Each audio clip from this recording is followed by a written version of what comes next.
He's throwing on the run, and it is caught. Touchdown, Keenan Allen. What a grab. That's what I'm talking about. Hey, that's what I'm talking about. That's the warrior spirit right there, boy. Huge sack by Joey Bosa. 90-yard touchdown.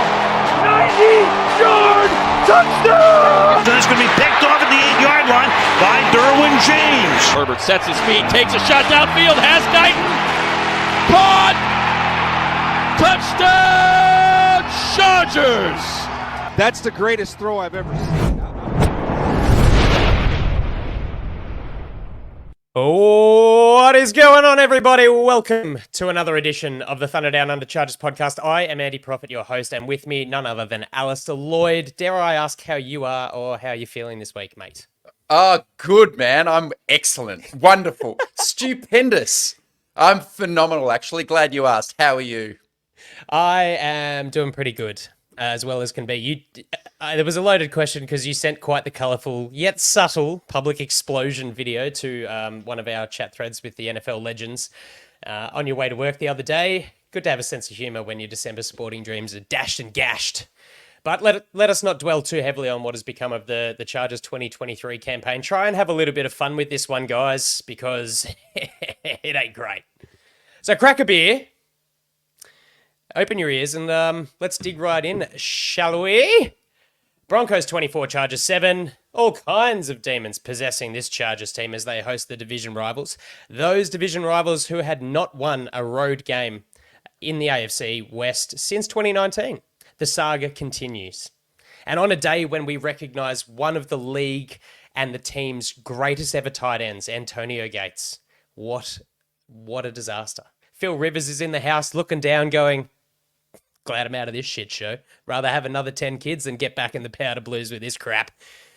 Herbert out of sorts, all over the place early, losing touch on numerous throws, getting eaten alive, unblocked rushes, ultimately sacked 4 times on his 21 dropbacks, including the Josie Jewell sack that ended his season in the second quarter. Backup Eastern Stick, who PFF's podcast, Steve Palazzolo, kindly referred to as hockey equipment, which got me going, the old Eastern Stick. He entered the game and it was arguably less disastrous than it could have been, I think. More of a car parking error with a minor ding than the multi-car pile-up on the I-5. It wasn't pretty, but that rainbow to QJ setting up the sole scoring play by the Bolts was not bad, actually. All in all, Herb and Stick combining for 275 pass yards at a miserable 52.4% completion percentage. Unable to generate any sort of momentum on offense, Chargers finishing 0 from 12 on third downs and 1 from 6 on fourth down attempts, summing up a pretty dogged day. Now at 5-8, the Chargers are still mathematically in the hunt, but they're only really hunting their own shadow. The Donkeys, on the other hand, have gone from an 0-3 start and the laughingstock of the division to 7-6 and one damn game behind the stuttering Chiefs. If there was a season to usurp Kansas City in the AFC West, this was it. And it actually just adds to the fact that what the team has done is its absolute best to blunder that opportunity.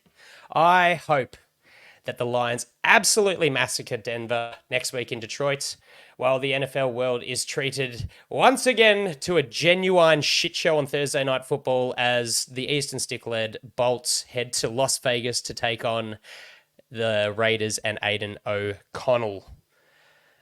Where do you want to start on this one, man? What do you got? Nice spiel. There's a lot to unpack. You're on fire. You're pulling them left, right, and centre. I'm almost at a loss for words. It's rare for me, but bad. What a microcosm of life as a Chargers fan. I started the weekend so purely getting away to celebrate my first anniversary with Kirst. And a happy anniversary to you lovely couple. Thank you. We had a splendid time. It was so good, so much fun. Just good to get away for a couple of nights, enjoy each other's company, watch some movies, go to a nice restaurant, that kind of thing. And I came home, honestly, pumped up.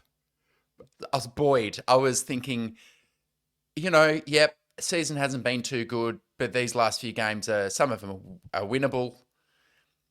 All of the early games in the window essentially fell the Chargers' way. And as you said, heading into that game, you had every reason for the team to come out and put on a strong performance, given that they were celebrating legends of the franchise. And it's a team that you kind of on a similar level in a sense, but you have Justin Herbert, and now's the time to shine at home. Then by the end of the game, this is the most despondent I've ever been about the Chargers in all the time, 15 years of following them. I don't think it's ever been darker than this, because we saw a slew of errors that we've seen all year. Your franchise quarterback come out, play poorly to start the game, miss throws, as you said, and not all of them were like protection related. He's missed Keenan, who's open, didn't connect with Everett early in the game, rolled out and missed Erickson, overthrew one in the red zone that was kind of chucked into the stands. So he was off, and then he suffers a season-ending injury, which straight up ends the season. Straight. And up to that point, there was a real kind of story to be told. Get past this game, win, and then see where we go. And just for it to now be kind of Herbert's third-ish injury in a year and a half, you start to talk about, is he durable? So those conversations creep into it. It kills the Brandon Staley era. Many listeners will say it's high time, and they'll be celebrating that. Very few will be on the other side now saying that that's, regrettable. It is what it is. I don't know. I was basically singing the Beatles yesterday to myself. On Monday, I'm on the train on the way into work, just going, yesterday. It was fucking grim. So we try to have a bit of fun with it. Putting on our show as we do each week is going to, it's going to be a challenge. It's going to be different. We haven't done it since we've started, but we've got lots of ideas in store, TDU crew. So don't worry. We'll come to you and we'll have different guests and such. Jack was watching, we should say. And you had a chat with him, Andy, while watching the game. How could you kind of summarize some of his feelings about what he's been watching? He used the word smelly a lot. That's a big takeaway from me. And also offered a cameo appearance under the influence of a fair bit of alcohol, which I politely declined. It would be love to get him back on the show, but he is toys are out of the cot, the baby's out with the bathwater. Jack's had an absolute gutful. We need to get him back on Twitter where we can, because he will be right in the mob with the flaming torches and the pitchforks, and he wants to clear house. I think he sent us a message with about 15 stars of the team that he doesn't want in the building next year. So I don't know whether he's, packed up his brains when he's been moving house as well. But some good and interesting takes. And hey, look, it's that time of year where you've got to ask the rhetorical questions. When you look back at the stances that we've taken as a trio and as a show, I guess, representing the team from a distance, not really, but we're very proud Chargers supporters, and we've been very proud Staley supporters as well. And it is just the same shit week in, week out, and it is becoming so hard to even just walk back your beliefs and your wants for this team, because every time you just have a little bit of faith, like there's just something else. I think this one was particularly hard to swallow because, as you said so succinctly, the game started out with the one guy that we've had carrying the team on offense, let's say, just having a stinker. For mine, one of the worst starts to a game that he's had. And It is a concern because it makes you look at the bigger picture of this season, and he's had some awesome moments, and it doesn't detract from the potential that this guy has. He's, 26? He's got a long career ahead of him, but there has just been such a noticeable regression in his performance this year, I believe. He's, like I said, I'm not saying that he's become a sub-great quarterback. I don't know if I can put him in the elite category, especially this year. He has the potential to be a long stay in that tier, but this year just hasn't been. And a lot of it's to do with the supporting cast. Yep. Or lack thereof. And a lot of it has also been maybe there was just we got hoodwinked a little bit with the excitement around the new offensive coordinator. I wanted to get into this a little bit later, but I'll ask you: do you think the offense is better than it was under Joe Lombardi? Yeah, I do think I think it's better, but that's a kind of a low baseline for where we were last year. I think what's equally telling is the Cowboys fans who kind of warned Chargers fans they didn't love the Kellen Moore experience, and the analytics types were having a good old chuckle about Mike McCarthy taking over control of that offense now, stating that they want to run the ball more often. And a lot of us thinking that the Cowboys had been hoodwinked. We'd stolen a talented play caller and he had all those stats that to kind of tick off in terms of scoring and red zone. But you look at how the Cowboys are performing right now and how the Chargers are performing, and it's hard to conclude that Dallas made the wrong call. Yeah. Specifically, I think the running game is worse than it was under Lombardi. It's certainly not better. The pass protection has stayed stagnant or slightly worse. Mm-hmm. The red zone offense, much better. Like, that's one thing that they've done well. They score when they get in the red area, and they move the ball between the 20s.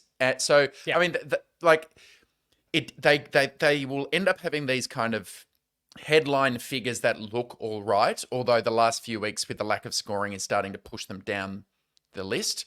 What they really struggle with, Andy, feel for the game against your opponent and just how you're approaching and attacking the defense. I can think of only a handful of examples where I just thought, wow, this guy's feeling himself. Against Miami in week 1, we couldn't put a foot wrong offensively. Responding to the Vikings in week 3 and all of the blitzes that Flores sent to us, I thought the offense was really well prepared that week. What they did to the Lions, there's some high points, but so often it just feels like, you said it last week, they just want to run the ball for the sake of running the ball.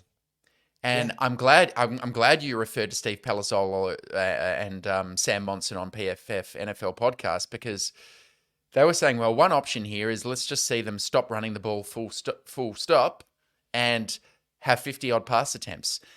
We kind of saw the same, we want to establish the ground game early, even if it means running on 2nd and 10, because you incomplete a pass on first down. You don't run on 2nd and 10 when you've missed on first down. That is not what you do. What did you think of the way the running backs were used? Because Tiki Barber, one of the guys in the broadcasting booth, was kind of going on and on about how you should keep giving Eckler all the carries. We saw a balance. What did you think of Spiller getting some touches and how the load was shared? I loved seeing Spiller getting some touches. I thought that when he got the ball, his first run was, I think, on a 1st and 10. And he ran physically. He ran north to south, which I haven't seen with any success from the likes of Kelly. We tend to use Austin. Well, look, I think we use him poorly between the tackles. But for the most part, he's outside. I've been banging on we only suit up 2 running backs and we flog it. We become predictable. This week, the coach said there's going to be competition, and I'm really glad that he followed through with that. I'm really glad that we're seeing Kelly get a couple of touches. He had 3 runs for 6 yards. I've got to find in my notes because I'm at the end of my wits with this goddamn guy. But see more of Isaiah Spiller. We drafted him recently. He's been inactive heaps. I think he's a better runner than Kelly. And I think, look, we're not going to talk too highly about either of their pass blocking prowess because it's borderline non-existent. Shout out to Kev Diego for banging that drum strongly for so long. But yeah, like I said, 3 rush attempts, 6 yards, free agent at the end of the year, and I think it's probably best that he take his craft elsewhere for 2024, to be honest. It's going to be a big overhaul, and there's just got to have to be some kind of cheap veteran presence, and maybe the way that the offense is headed is because, look, money is going to be tight. And when you're paying your quarterback as much as you are, everywhere else has to get cheaper. If Eckler doesn't play for the Chargers next year, which is probably 25% at best that he takes a team-friendly deal coming off a pretty average year. And on Eckler, he answered the call. He answered the challenge from the coaches. He had 100 total yards, 50-50 receiving, rushing, scored the only touchdown, had moments where he looked great, not his best, but looked better. So that was a little bit more inspiring than it has been.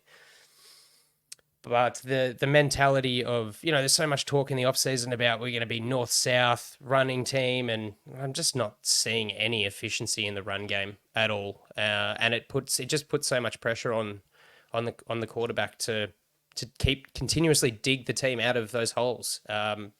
Be forced to always, we're either going another run on 2nd and 8, or we're throwing to a predictable kind of scheme or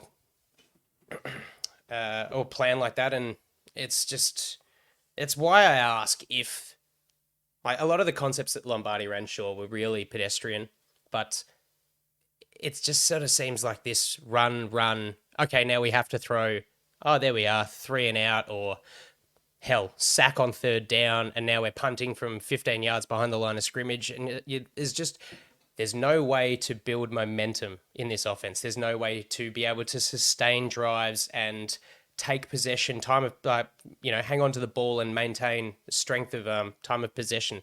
We're just not allowing ourselves to do that. So you always sort of feel like you're playing from behind. And in the weeks where the defense couldn't keep up with the opposition, it really showed. And we've kind of been lucky with games against the Patriots where the opposition offense just didn't really challenge, and the defense did stand up to that sort of stuff. The Jets in there as well. Look, unfortunately, Sean Payton has turned this team around, and this Broncos team around, and we just did a bit okay on defense, but then again, not enough. Really, not enough. Not enough to substantiate what ended up happening to the offense with Herbert going out. Maybe it was for the best. Maybe it was just sort of like, well, look, the year's kind of in the books now. Maybe Herbert getting injured is a silver lining of he's getting smashed. He's getting hit. And like you said, I think he's had 4 pretty significant injuries in the last 2 years with the rib cartilage. He had the torn labrum in his shoulder that was operated on in the off season. He's hurt his left hand, and now he's broken his index finger on his throwing hand. So maybe it's good that he's had the surgery and he can begin his off season now. And it's an opportunity to see what we got. So I don't know. It all just comes full circle with the narrative of this season. Close, we're in it in contests, and then we're not polished enough across the board. We don't know how to play as 3 units at once, and it just becomes so tiresome. All you Chargers fans out there will agree. You're seeing the same shit, or just like a little pick of this bit, pick of that. Just it's going to be one of 5 things that costs the team in close games: dropped catches, fumbles, quarterback copping sacks, or having a couple of brain fades where he's taking too many sacks. What was it? Of the 6 sacks that Denver generated, 3 of them were just blatantly unblocked, just unblocked rushes, and it's just out of this world. Whereas on the other side of the ball, and credit to Sean Payton and Lombardi, whenever Mac was on the left hand side, they had Mike McGlinchey and Adam Troutman right next to him, and he was getting double teamed. And that's how you design that. What do we have on the run blocking? We have Jordan McFadden, which is a giant bowling ball who has absolutely no idea what he's doing, man. He whiffed on his run blocking. I was like, dude, get this guy off. Get him off. I've had enough. I had an absolute gutful of this guy just going, hey, man, I don't know. Just put me here. Hit the guy. Mate, you're missing 3 blocks in 1 hit, and probably being unnecessarily harsh on Josh Kelly because his lead blocker, better off selling insurance, dude. All right. Let me take you back to one thing you said, and I think the deficiency in Kellen Moore's scheme is almost the opposite to the deficiency from the Lombardi scheme. With Lombardi, we were so concerned about low average depth of target, low yards per attempt, dump off passes, lack of any kind of deep threat. I feel like it's the opposite problem for Kellen Moore. It manifests in an inability to prepare for what is going to obviously come your way, which is liberal use of the blitz by defensive coordinators who've seen you struggle picking it up. And they sent Locke, they sent McMillan, they sent all of those guys that we knew, and anyone who'd watched their last few games knew that they like blitzing from the slot, they like showing the mugged up linebackers in the A gap, but they will send them if you can't pick it up. And where I think Kellen Moore's scheme struggles is you saw time and again, there was not a hot answer to the blitz. And because Moore actually likes pushing the ball down the field, high average depth of target, multiple times, Herbert realized it's a man coming through free, and if you pause the tape, there's not a single receiver looking in his direction. There's no dunk off pass. Yep. There's no running back in the flat. So that's just as bad a deficiency, because what it means is you're going to get sacked a million times, and getting sacked a million times means you're going to have a season-ending injury at some point. Yep. Which is exactly what happened. And they've had multiple opportunities to fix this, because it's a problem that first emerged in week 1 and has consistently popped up throughout the year. So big fat cross for Kellen Moore, at least in that respect. It's really upsetting to see. Otherwise, I liked all of that spiel. Yeah, I just really ran with it. I just had to get a lot off my chest, and Jordan McFadden copped it. Probably unnecessary, but he copped it, and it just speaks volumes to how the coaches look at the personnel. We've spoken about, not look. Everyone's spoken a lot about did we have the chance to pick the right wide receiver? Yes, we did. Did we do it? Probably not. And I've got to ask you, how's the irony on Quentin Johnson having a career day when Easton Stick's the quarterback? Hauling in that 57-yarder. That was pretty, man. That was nice. He had a nice... Really good throw too. Really great good throw. Great throw. Look, there were 3 turnover-worthy plays, and some of them were pretty yuck, but got away with that incompletion fumble setup that... I was like you. To me, Stick kind of exceeded what I was expecting. He made at least, I would say, 7 impressive throws. Now, what he doesn't seem to have is any peripheral awareness. So he was just like, boom, smacked at least 3 times. I think a lot of those are the turnover-worthy plays. He was lucky one was not called a strip sack for a return touchdown. They called that back. Macmillan. Yeah. Macmillan. But otherwise, Stick, there was enough from Stick that made me go, okay, you're way better than you were 4 years ago. That's for sure. He's pretty fast when he gets out of the pocket. He's mobile. Yep. And he put a few throws out there. So maybe one, it's the lightest shade of silver you've ever seen in your life. This guy gets a chance for 4 games now to start, and he's a free agent at the end of the year. So we've seen all across the league with the slew of injuries to starting quarterbacks, guys like Jake Browning and Josh Dobbs getting chances. I'm keen to see what Easton Stick does with his chance. I thought it was an okay start. I like the way Staley spoke about him as well in the presser, sort of heading into, facing the Raiders with Easton Stick at the quarterback, and spoke. I mean, there's a lot of fluff. Staley, like all coaches. Like most coaches, Staley is not one to. He'd rather sort of talk up a guy and say, we've just that generic cliche stuff like, we've seen Easton improve year on year. And you can kind of see what he was saying. Like, he's athletic. He's smart enough to sort of read a defense. He's got the clipboard. He's been on the clipboard for a while. And it has, I agree with you. I was thinking when Herbert went out, I was like, I don't even know if I can watch the next 4 games, 4.5 games, because it's going to be an Make some furniture, mate. Make a baby crib. Mate, I did. When that finger injury, guys, if you're joining us for the first time, my partner and I are expecting in a couple of months, and we've just had some nursery furniture delivered. So Yeah, Herbert goes off with an injury, and I decide to start making flat pack furniture for the rest of the game, cursing the old Allen key, and just sort of listening and going, oh, another sack. Oh, great. Another Denver touchdown. Cool. This is great. Going to have to talk about this for 45 to an hour and try and have a bit of fun. God thank beer, because God, that helps. Tell you, I don't necessarily get the enjoyment of having Sunday football. We toe the line with getting too drunk on Mondays most weeks, so I stayed off the beers and got on the furniture. But I've run out of furniture now, so I've got to hope that it's sort of entertaining, and I feel like it won't be as bad as we could have imagined.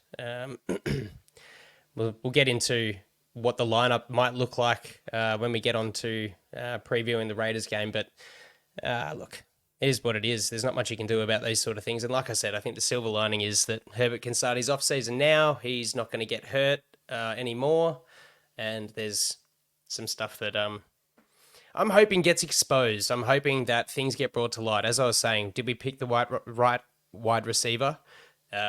We spoke about the need at the start of the year for a tight end, and I feel like that's kind of showing up. Parham's had a couple of patches. Gerald Everett's a damn dog, and I love him, but we need more. We need... Well, we just need someone who excels at run blocking. Like that, we've got 3 receiving tight ends. Yeah. We need balance in the room. Balance, and it just doesn't seem to have it, because you can't really get the ball out into the pass game if the quarterback's getting flushed or smashed every second drop back, because we've got a young offensive line for 60% of it. We've got a backup center who has his moments and doesn't. He wasn't too bad this week. There were times where he was just getting, when you talk about the mug front with the dual linebackers over the A gaps, like, poor Will Clapp. I just looked at him. I was like, I don't want to look at this because someone's getting hurt. And sure enough, Josie Jewell, Alex Singleton. I fucking hate Alex Singleton so much. Man. I would hit him with my car, I swear to God. And he's in there just like getting up in people's faces. And I just thought, it's just one of those days. Sweetie, can you order some more furniture? That would be great. Look, let's get on to... I want to talk about the coaching, because there were, in every time there's a loss, or even when there's a close win, 90% of the Twitter commentary is Herbert's great, fire Staley. What did you think about some of the coaching decisions, particularly early in the game? Because it was interesting how that went down after the interception inside at the 13 by Michael Davis, which was a pretty bloody awesome play. But what do you think about those? I thought Matt Ryan was pretty good in the booth. I liked hearing from a guy who's recently retired. I thought he had a lot of good insights. Now I'm about to slam him. We have 3 people in the broadcast booth, and all of them are trying to tell the listeners how the Chargers should take field goals on 4th and short. It was all they were talking about the entire game. I could not believe what I was listening to. The year is 2023. And you're going, 3 points. It's really good. Put some pressure on Denver. So I think there were 3 that you could refer to. Going for it on 4th down after the Michael Davis interception, 100% you do that. It's a 4th and 3 from the Denver 6. It's week 14 and win and you're in. Worst case scenario, like we did, we miss it and Denver gets the ball at the 6-yard line. They got to drive 94 yards. The chance to put 7 points on the board there, I think, is an obvious go for it. And as it turned out, the play call was fine. It was really just an execution problem. Herbert slightly behind him. Everett could have caught it, dropped it. I don't put that on the coach for a second. I'd be annoyed if we walked away with a field goal there. Second one, 4th and 2 at the Denver 29. 7-0 is the score. It's coming up to halftime. That one, you're sending out Dicker for a 46-yarder. That one's a bit more line ball. Like, okay, analytics would say go for it, but you haven't got any points on the board at all. And what looked really bad is we went for it and had an illegal shift. And at the same time, Herbert basically gets intercepted down the right sideline, except the defender didn't get his feet in. So that was just a joke. Absolute joke. Yep. And then I thought there was some issues with, timeouts in the second half, not preserving them, an incorrect challenge. But the challenges killed us a little bit, yeah. Agree. I don't I don't look at that game and think, hey, Sean Payton showed up Brandon Staley. It's just, it wasn't that type of game, I didn't think. What you had was Russell Wilson dealing with pressure well. He was pressured on 50% of dropbacks. I thought they did a really good job of getting pressure on their quarterback. Wilson just made a few really nice plays with his legs or just getting it out. Still kept them, in check for the first half on defense, I thought. So if you're just looking at Peyton versus Staley, I thought the defense held its own. If you look at the other side of the ball, Vance Joseph just completely decimated Kellen Moore. And I guess to the extent that Staley's the head coach, that reflects poorly on him. They lost the game, execution again, not lining up. All of that falls under Staley as head coach. So Staley fails from that perspective. But, I mean, what did you think? Did you think the defense was okay in this game, or you thought they kind of won both sides of the ball? I think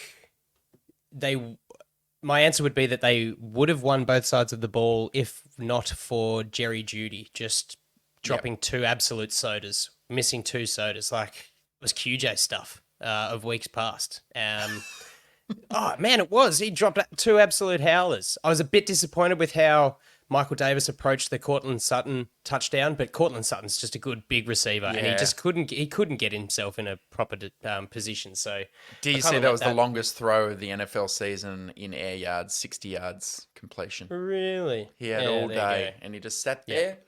Boo! He throws a nice moon ball, Russell Wilson, I tell you. Yeah, he does. He does. And like I said, we just really struggled to generate heaps of pass rush. I think even though Mac was blanketed, he was still great, but it's just not enough when you've got, when you have your other stud pass rusher who's a rookie, who's played out of his skin this year, has a bad game, you notice it because you just can't, if you can't generate the pressure on both sides.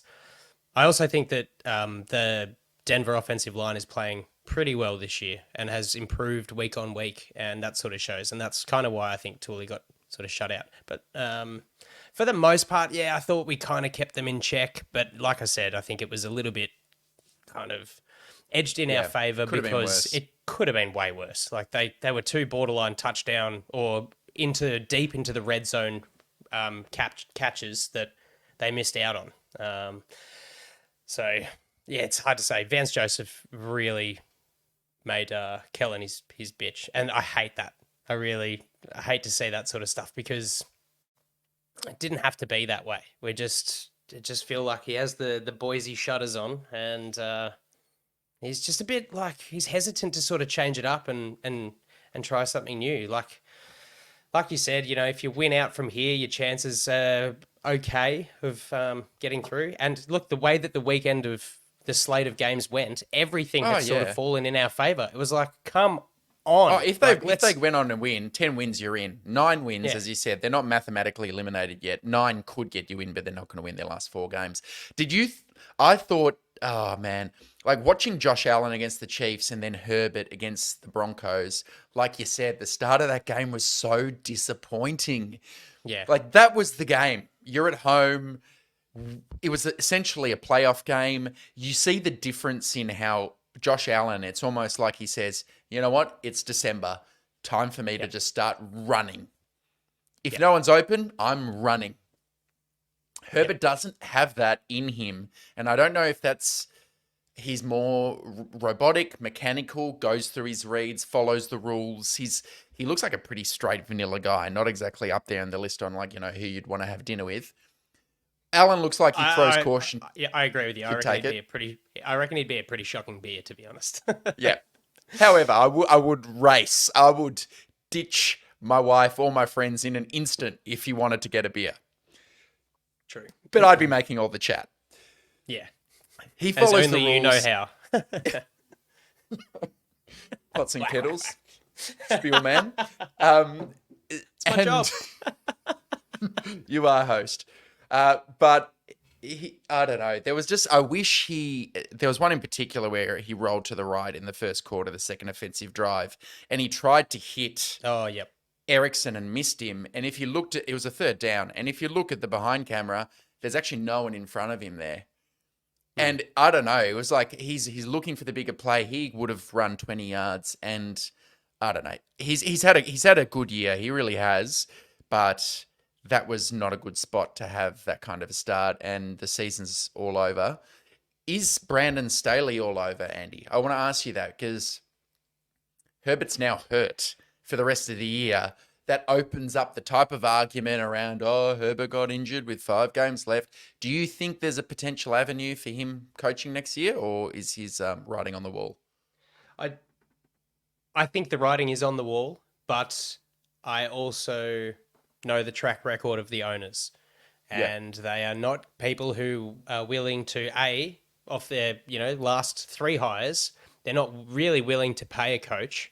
And I think in that, they're not willing to pay a guy, 2 guys to do one person's job. So if they've got rid of Staley and he's under contract for that next year, they've got to pay 2 guys. And I don't know if it's financial though, man, because Staley's one of the cheapest paid coaches. Yeah, no, but they're happy to do it with players. So to me, it doesn't make sense. They're going to pay JC Jackson whatever it is next year not to play. Staley's wage, I think he's only on something like $1.5 million per year. I agree with you. Their track record suggests that they don't do it. I wonder if it's less about the finance and more about they really believe in the coaches they select and they want them to see out the deal, or maybe it is money and I'm wrong. But I just wanted to point out that he's making less than like a back of the roster player per year. Yeah. It's not an expensive contract. Yeah. Look, I think the writing is on the wall because for the roster that you've had to just be, it's beyond the point of just being unlucky, I think. I think there is inherent issues, and the way that you brought up the, Staley's the head coach rather than just the defensive coordinator.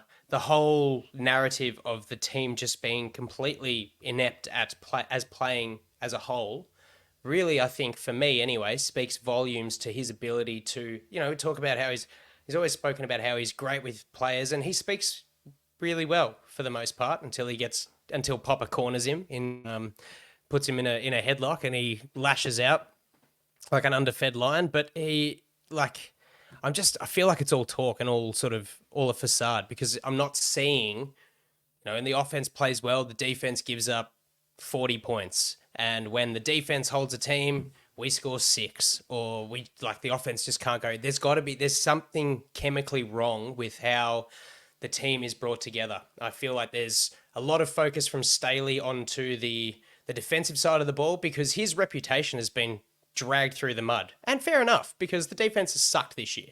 There's no 2 ways of doing it, of saying it, but it just doesn't, he'll be in the quarterback meeting and in the quarterback room and stuff, but I just feel like that's kind of show. I don't really feel like he has I just don't feel like he's got the ability to corral the men as a unit. And so that's a concern for me. Whether that translates to what the owners want, we've got 4 weeks pretty much to talk about the speculation of what's going to happen with the head coaching position. Because I don't think nothing's going to happen until the end of the year, especially now that Herbert's out. I feel like it'd be a real kind of wet fish move to get rid of Staley now.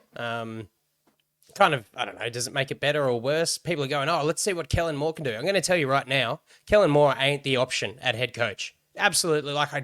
No way. He's not getting this offense to fulfill its potential. There's not a chance that he could get the whole team to do it. He's a goofy dude, and I just don't see that. I feel like it'd be such a weak move, which is kind of typical of the Chargers. They'd probably promote him internally, and you'd just go, cool. This is assistant 4.0, and here comes another 4 years of us going, hey, look at the guys that we've got on paper, which is going to change financially after this year, and we'll get excited about that, and then we'll go, we've got a guy who kind of doesn't really know what he's doing. So fantastic. It opens up a can of worms as to what we'll see happen, but I might save a little bit more of that until we start getting we've got the Chiefs and the Bills, and they could be games that we do not want to talk about at all. It might be a brief stat sheet, and then we're like, okay, What are the What options? movies We've you got- watch recently? Yeah. Been any yeah. concerts recently, Andy? You know. Yeah, I've actually saw the Fooey's. They're bloody good. Bloody good. I'd see him again. What percentage of the concert would have you sung along to verbatim with the lyrics? Over or played under 75%. Oh, over for sure. Favorite band of all time. Absolutely over. Like I could not talk on Monday. Couldn't speak. Sorry, on Thursday, the day after I saw him. Know the words, do you? Hey, Know the words, do you? absolutely I do. Yeah, I've got that tism like kind of aspect of knowing words to songs. So what do you think about the Foo Fighters? There you go. A little less Rain Man-y luck than you. One other guy I want to talk about, I did mention a great game from Khalil Mack. There's something that had me a little bit worried. Look, I don't know. This is probably common knowledge that last year after the Jags game, he really considered hanging the boots up, and he thought, I'm going to give this another go because I believe in, what we're building, and that was just a kind of, well, what it was the first domino to fall in what has been a pretty yuck slide. Considered calling time after that loss. He's come back. He's had a genuine all-pro season. He's on track to absolutely obliterate his personal best sack record. He's currently tied, I think, from 2019 maybe, when he recorded passed 16 sacks in both seasons per PFF anyway. They calculate sacks differently. They do. It's a They do their own. They give you a sack. Even they don't believe in halves. So the official NFL stat sheets, they'll give one to each of the person who the NFL gives a half. Very good. We've lost all our listeners after that. They're like, oh, we don't like the Foo Fighters. We're out of here. Fair play.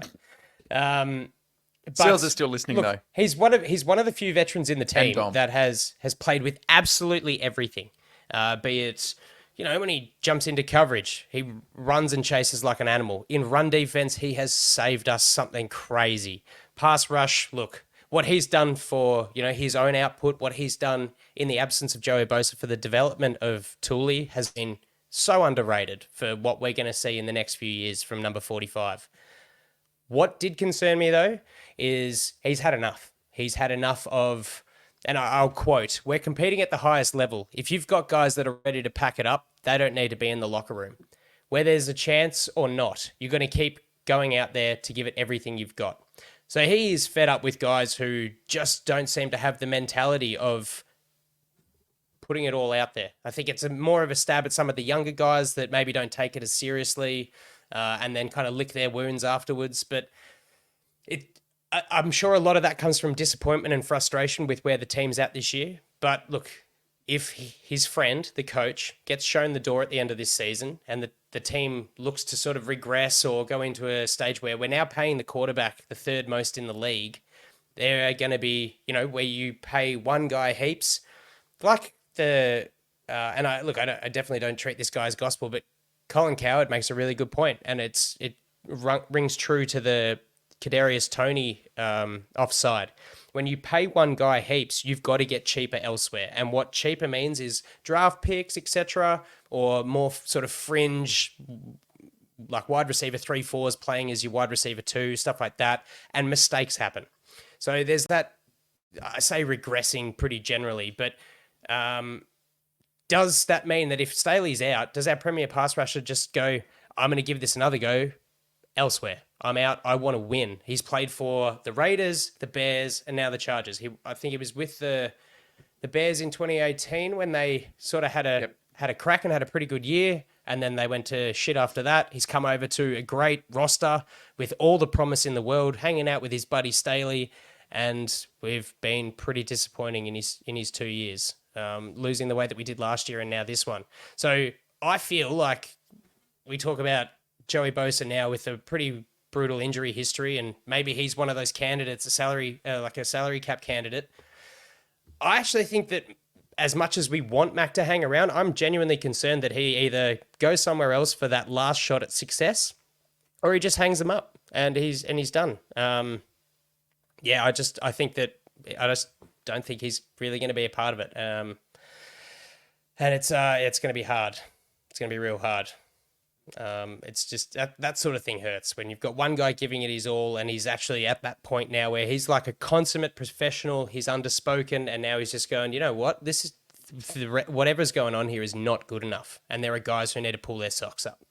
It's like, sure, I reckon guys would respond to that, but also like, I don't know. It's a worry for the locker room. You sort of feel like from the inside out, it's kind of crumbling down. The Staley may not have lost the locker room, but maybe some of the locker room have lost each other with stuff coming out like that. So it's it's the worry is far more underwater, a la the 90% of the iceberg than I think we see it on the field. Have you got anything else to run through from this one, mate? Shall we move along? You got some awards. Well, look, maybe all the cap issues will resolve themselves if you think Mac's going to retire, and then maybe Boza could retire as a result of injuries, and then Lindsley will retire. Don't even need to worry about trading and managing the cap. It's going to take care of itself. Who knows? Yeah, maybe you're right. Oh, when we get Kyle on, we'll spruik him a little bit more for his input on that. As I didn't see that in his spreadsheet. Have you got a Nah award from this week, mate? Yeah, I do. I've pulled it out of left field. I've given it to number 99, Scotty Matlock. Okay. I'd forgotten he was on the roster, to be honest.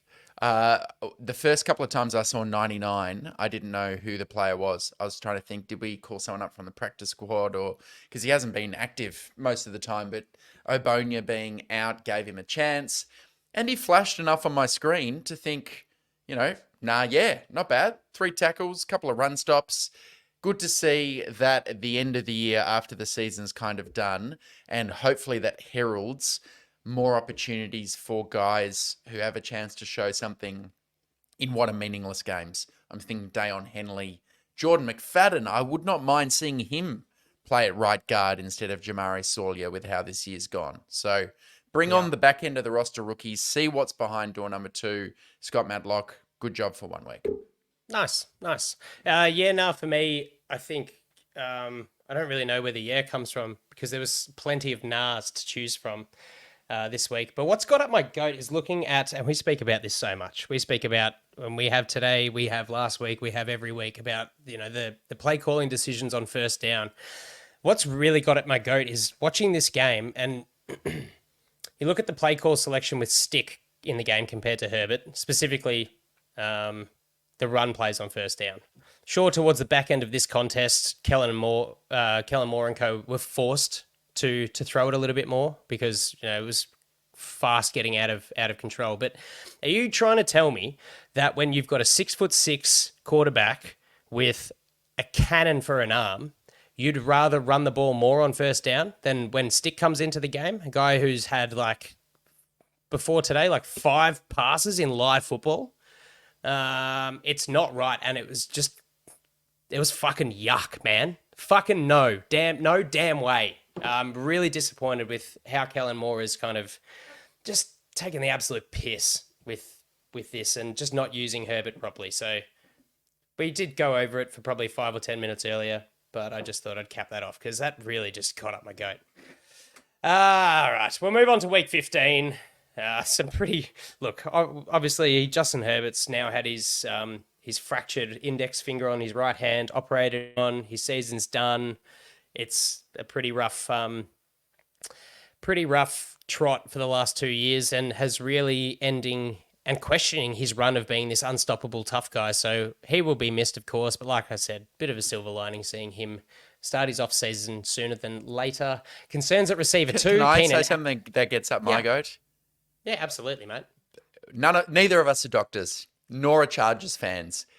The number of comments it started with Daniel Popper's article and fans, the only responsible thing to do is to sit Herbert for the rest of the year. Before there's even a diagnosis. You don't know what the fuck you're talking about.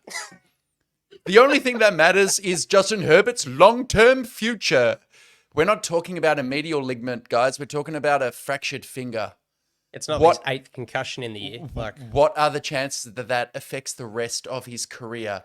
I know my thumb still hurts after you crunched it 6 weeks ago, but otherwise, less likely that that's going to... Yeah. True. Less likely that's going to be a lingering issue. All I would have thought is before we found out that he required surgery, of course, Stick would have played this week. But then if Stick beat the Raiders this week, I would have hoped at 6 and 8, 6 and 9, 6 and 8. That next week, you would have gone case by case. Okay, you're playing the Bills. How's Herbert's finger? The only responsible thing to do is put him on ice. Yep. God, I'm glad we're not that type of podcast. Anyway, that's enough from me. It's like the hot take show. There. Yeah, the irony there. Black or white. The only responsible thing to do if you're like an emotionally devoid Chargers fan is to like just stay off the keyboard for like, first 48 hours after the game rather than just going, yeah. Anyway, moving on, because there are concerns at receiver too. Keenan Allen is really in doubt for the Raiders game. He's missed consecutive practice days with a heel complaint, becoming a bit of a common ailment for this team. And on the short turnaround, you'd half expect him to miss week 15, especially with Josh Palmer likely to make his return and end up as wide receiver 1, which is a little bit daunting, but why, Easton Stick to Josh Palmer. That's a heck of a QB wide receiver duo. Who knows what would happen? It would be Chargers fashion for them to absolutely blitz us and us just go, fuck it, man. I got no clue. Tight end room is looking about as thin as Allen mine combined hairlines. Everett dealing with a hip issue and Parham has a shoulder complaint. Well, it's not Allen mine. That'd just be yours. Both limited on Monday and Tuesday with their injuries. Zion Johnson looked hurt during the game. I don't think he missed a snap, but he and SJD were both limited the last 2 days with ankle injuries. Nick Williams has a shoulder niggle. Dean Leonard's still yet to return from his ankle or heel injury, as we saw Michael Davis regain the starting job at cornerback. All right, let us know what happened in the Raiders-Vikings game, and challenge for you. Summarize this game in less words than total points scored. 3-zip. Not bad. That was the final score. Vikings 3, Raiders 0. How do you even talk about the game? Raiders now have the same win-loss total as we do. It was the first points in the game were scored with 1 minute and 57 seconds remaining. Yeah. In the fourth Greg quarter. The leg. Greg the leg from 36 yards. O'Connell struggled through a pick. A rookie I loved for Cincinnati Bearcats, Ivan Pace Jr. He had an interception to jump a slant route intended for Devontae. He also had a sack. Good pickup. Undrafted free agent type. We could have had him. It doesn't matter.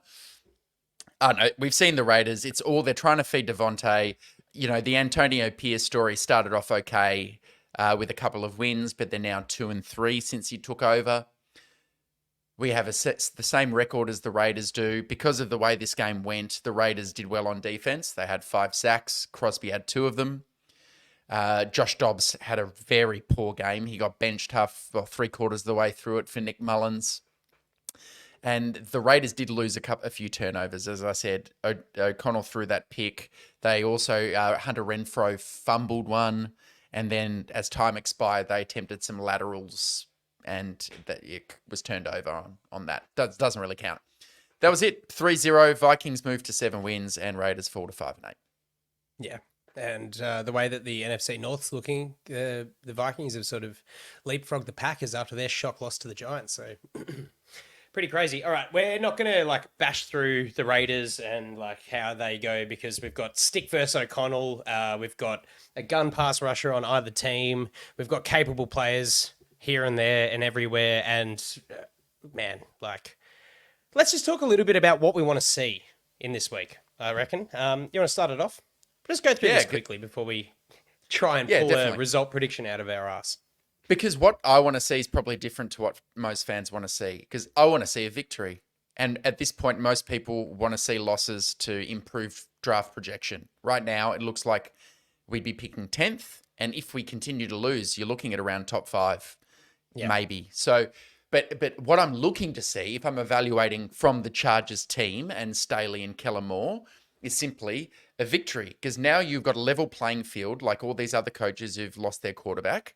And you've held on to Easton Stick for 5 seasons. So show us why. Show us that you're not going to lose the players when they know Herbert's out. that they're going to come to the game with the same intent and show us that you have the coaching wherewithal to overcome stick a quarterback. Because there's no reason why you shouldn't be able to. You're playing against a team who also has a backup quarterback and scored 0 points last week. So really, this will be damning on the Chargers if they come out and lose, because it's all about coaching. It's Brandon Staley versus Antonio Pierce, a former player, positional coach who's caretaker. So come out and win. That's what I'm looking for. I agree with you. And look, I will never root for a loss. I hate losing, and it's the biggest point for Chargers fans. It is so you're absolutely helpless because you have no input on the outcome. There's no point in wanting to tank because at the end of the day, Tom Telesco is our GM. It doesn't matter where we draft. Chances are he's probably going to fuck it up anyway. So, like, let's not pray for, if we lose out from here, we might get top 5 or something. Like, we'll end up taking a special teamer or something. Everyone knows the blue chip prospects already in this draft. There are probably more, but we're looking at 2 quarterbacks, Marvin Harrison Jr., Brock Bowers from Georgia. Yep. There's a real chance, a bit like the Kyle Pitts year, that they're all gone by pick 5 and you're sitting there at pick 6. So I don't know if the difference between 6 and 10 is actually that much. You're still looking at best cornerback or best defensive tackle or best interior defensive lineman, Jazar Newton. So I don't know. I really don't think we're going to be able to draft high enough to get Brock Bowers. I think he'll go at 5 and we're not going to get Marvin Harrison Jr. So I may as well win. Yeah. I agree with you. It's just good for morale. It's easier on us doing the show as well. So I always root for a win. Yeah, I agree with you, man. What I'd like to see this week and over the next month is just for the team to see what we have already in the stables. Get some of these younger guys more of the ball. Scotty Matlock is an example.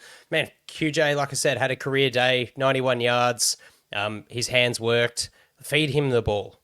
If Keenan's out, you got Josh Palmer in there. Josh Palmer will probably take the best cornerback. Let's just get QJ a bit of the ball. I don't think taking the ball out of Eckler's hands. I think Staley threw that challenge up, and I think Eckler came up trumps. But let's get a bit more of Isaiah Spiller in behind him instead of Josh Kelly. I'd like to see Horvath in there as that sort of lead up run blocker. I've made it quite clear that I think the Jordan McFadden experiment at fullback has run its course. And look, we're out of options at right tackle, so I kind of want to see the team get exposed. I know it's like a negative thing, but I want to see Trey Pipkins get exposed, and I want him to wake up because it's like the weakest point of he's the most experienced and it is the weakest point of our line. So look, as much as you hate the Raiders, fuck them. But Max Crosby, man, he's a great player and he's really fun to watch. Yep. And pull the pants down on. He's not going to line up against Rashawn Slater, who's easily a better tackle. Let's expose Pipkins, and hopefully that'll be that straw that we've been waiting to see heading into the next season. Get Mack his 100th career sack. That'd be nice. Feed especially Keenan. if he plays. But yeah, as for the prediction, I think it's one of the hardest ones to predict because it's a real who knows what could happen.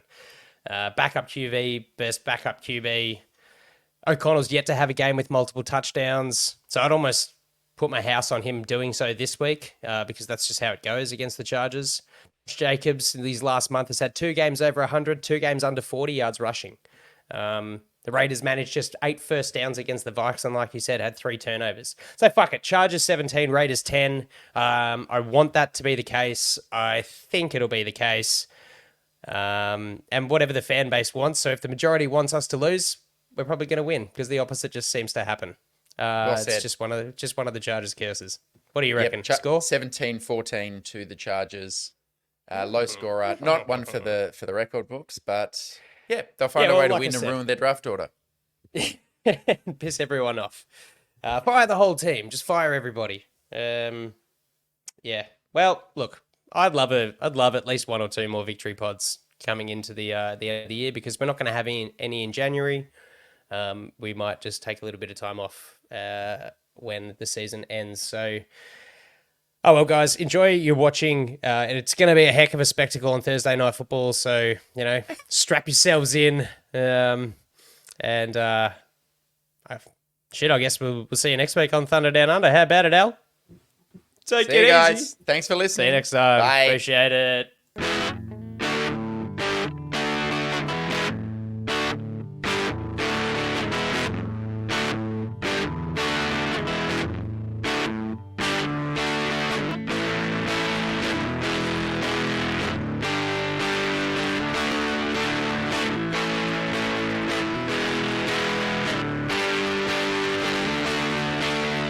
Rivers back pedals looking, firing. He's got Floyd turning. Got it! Zigzag